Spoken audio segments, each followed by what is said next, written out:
In today's video, I'm going to teach you how to create your own private ChatGPT style chatbot using GitHub, Vercel, and the open source chatbot UI project.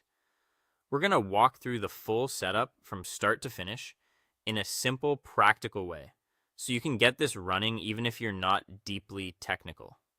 The overall idea is straightforward. You'll connect a GitHub account, use Vercel to deploy an open source chatbot project, add your OpenAI API key as an environment variable, and then launch your own working chatbot in the browser.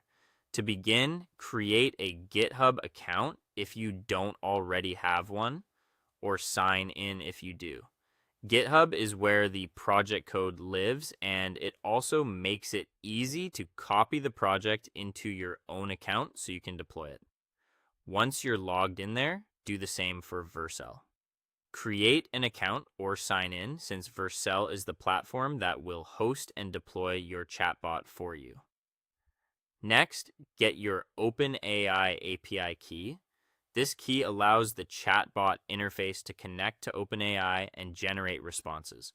Make sure you copy the key carefully and keep it private. It should never be shared publicly or placed anywhere visible in your project files.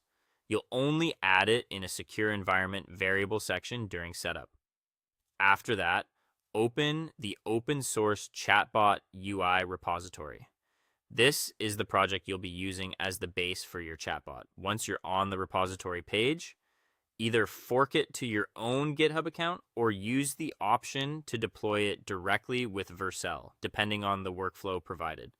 Forking creates your own copy of the project, while deploying with Vercel can streamline the process. When Vercel prompts you during setup, add your OpenAI API key in the environment variables section. This step is important because it connects the deployed app to the OpenAI service without exposing the key publicly. Double check that the key is pasted correctly, since even a small typo can prevent the chatbot from working. Once that's done, deploy the project. Vercel will build the app and create a live hosted version for you. This usually only takes a short time, so just wait for the deployment to finish. Finally, open your Vercel link and test your private ChatGPT style chatbot. Try sending a few messages to confirm it responds properly. If it loads but doesn't answer, go back and verify the environment variable and deployment settings. Once it's working, you'll have your own private chatbot interface up and running online.